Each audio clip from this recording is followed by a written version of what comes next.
Hey guys, Zack here, and welcome back to another action figure review, and today we'll be taking a look at the Jurassic World Dino Rivals Mega Duel Attack Quetzalcoatlus, sorry. That's what I meant to say, Quetzalcoatlus. Anyway, this is actually not the first time we've gotten a Quetzalcoatlus in the Jurassic Park franchise. Back in 1994 for Jurassic Park's Series 2 toy line, there was a Quetzalcoatlus there. And this is probably going to be like one of the few times I actually say this, but for the first time, I think, there might be a video I've done a while ago, I just forgot, but for the first time, I actually like the sculpting on a Mattel figure more than a Kenner figure. I know, wild concept, but on the Kenner figure, it doesn't look bad, but honestly, to me, it just looks a little ugly, mainly in like the face. Everything else is fine, but the sculpting in the face, and especially that beak, just doesn't really look good at all. However, here, it looks good. It looks clean. You know, the sculpting here looks great, but we'll talk about that when we talk about the sculpting. So, yeah. There was also test animation done for Jurassic World. I believe it was in like 2006? Maybe?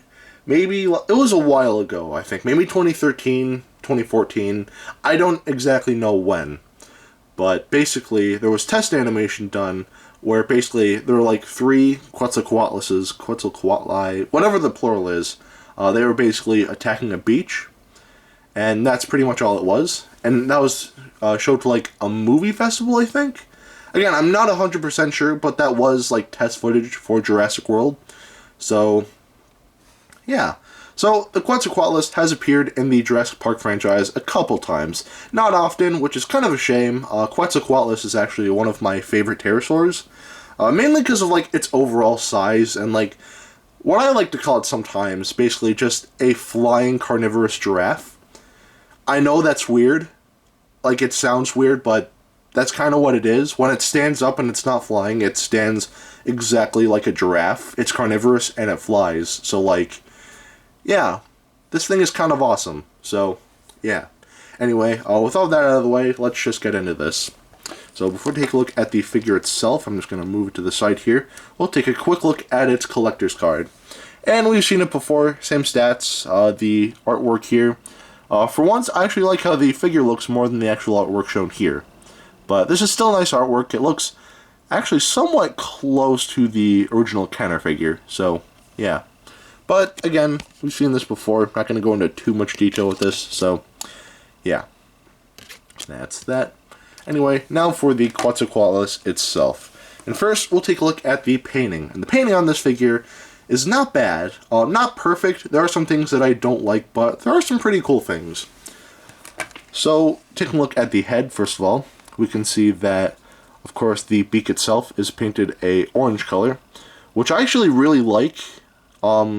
Mainly because they actually based, like, this is something I really do appreciate about Mattel. Like, when they make their Jurassic World figures, when they make dinosaurs, they actually base, like, the color scheme and everything off of, like, real animals.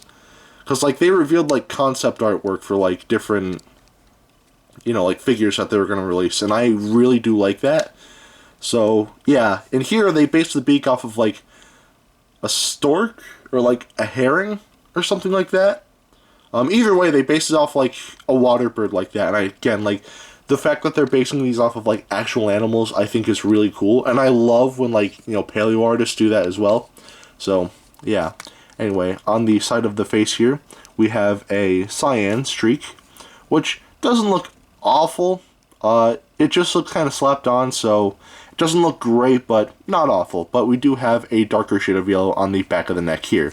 Though you can't really tell on my camera because right now the lighting looks very weird. Again, it's just like technical things with my camera. I've talked about this before, so yeah.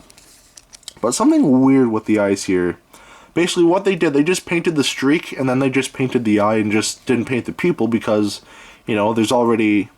Yeah, they decided to just skimp out, which I think is pretty lazy. So, you just have a Quetzalcoatlus with cyan eyes, and honestly, that just doesn't look good. So, yeah. Anyway, the crest itself is painted orange, with bits of purple on it as well. And going to the wings here, we can see a nice shade of, like, purple that kind of, like, turns into a blue, which really looks nice. However, one thing I don't get, like on the back of the legs here, we do have some purple, and that shows up on the other side too. However, like, I understand why, but like on the other side, there's none of that. It's just more of these, you know, cyan color, or cyan. It's like tannish color.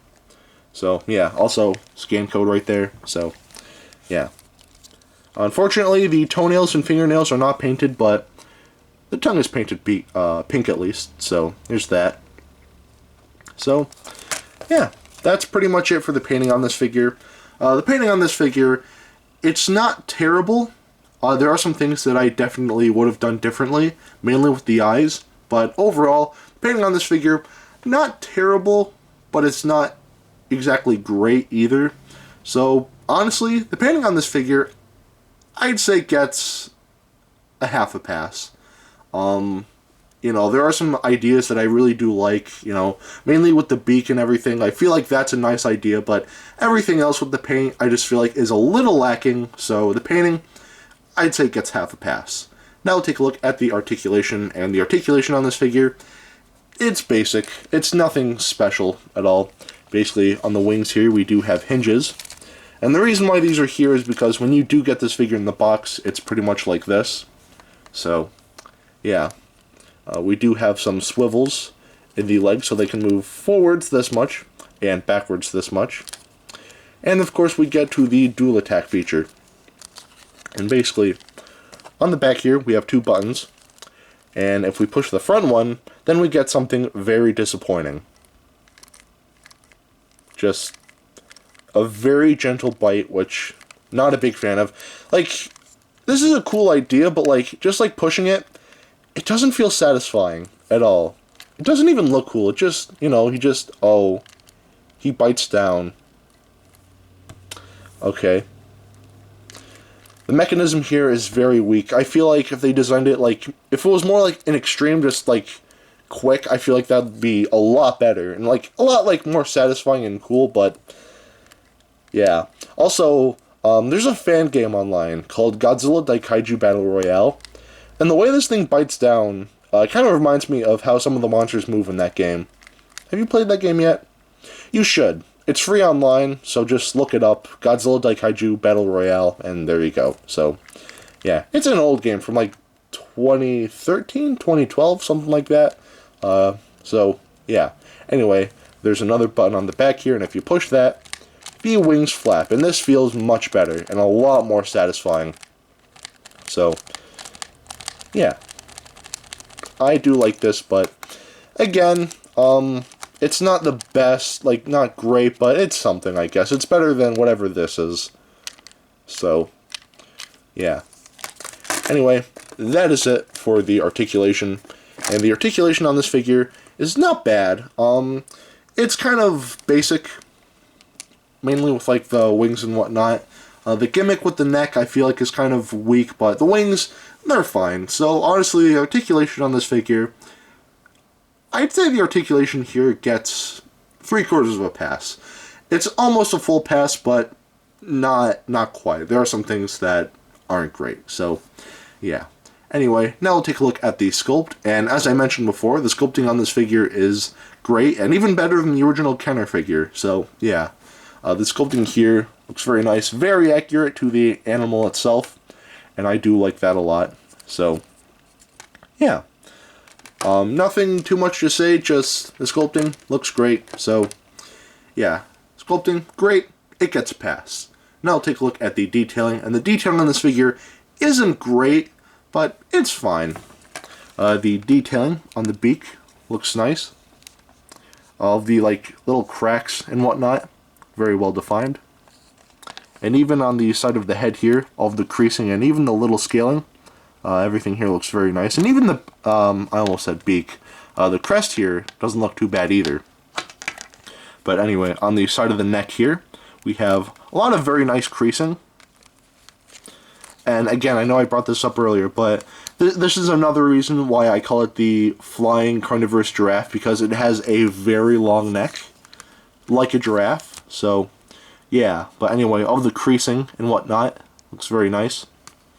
And even when we get to the back, we do have some, we can see some, like, little feathers. I believe these are called pectofibers, I believe, which is a specific kind of feather. But yeah, again, it is really cool to see on this figure. So yeah, nice attention to detail. And we do have some more on the wing here. Speaking of which, the wings are detailed very nicely. All of the creasing and folds in the wing, very nice, very well defined here.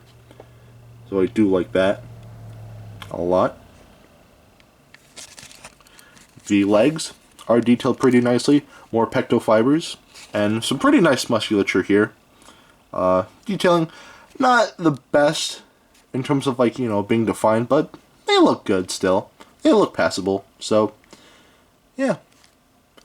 And that's pretty much it for the detailing on this figure. And the detailing on this figure, honestly, it's not bad, but it's not necessarily great either, but it still looks good. So honestly, the the detailing on this figure looks good. It gets a pass. So at the end of the day, should you get this? Overall, this is a fine figure, nothing too crazy. Unfortunately, I cannot recommend this figure because of one thing that really does ruin the figure for me.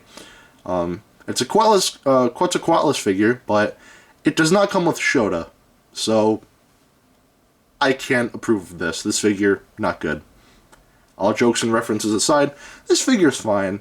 Not a great figure by any means, but for what it is, it's not terrible. It's great to see another Quetzalcoatlus in the Jurassic Park franchise, so I can forgive all of its flaws. So, in terms of pricings, I'd say, like stores will sell this for like 20 bucks. However, right now, as of me recording this, Amazon has it for like 12 bucks, which is, I feel like, a lot better of a price and more reasonable. So, if you were to get this figure, I'd say get it for 12 bucks. 20, get it for 20, but if you can, definitely try to, like, you know, bring down that price. So, yeah. Anyway, this figure is fine. Get it if you can. Don't rush, but again, get it if you can. Actually, before I end this video, I just kind of want to talk about something. I did an unboxing video of this figure back in, like, August last year. And I said, like, I don't know, I don't remember ordering it. And I was just very confused. So I got to the bottom of it. And basically what happened was my mom actually ordered this for me.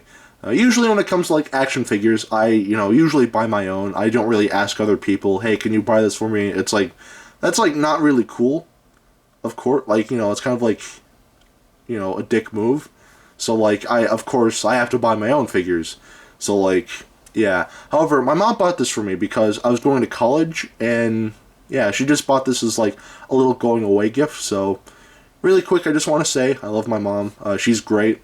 So, yeah, that's the story of this. I know in my unboxing video, I was just, you know, I don't remember buying this. Well, that's because I didn't buy it. It was a gift from my mother, so, yeah. So, Mother, if you're watching this, thank you very much. You're the best mom ever. So, yeah. Anyway, if you want to know how big this figure is, here it is, next to Dr. Billy Grant. And the scaling here is actually pretty well, about the exact size the animal was in real life, so I do appreciate that. So, Dr. Billy Grant scales up pretty well with this animal. And again, because I always do this, some hand sanitizer. Again, I can't stress this enough. Be safe, be clean, you know, don't be gross. Thank you. So, yeah. Anyway, that is it for today. Have a great rest of your week, and I will see you in the next video. Peace, Zack out.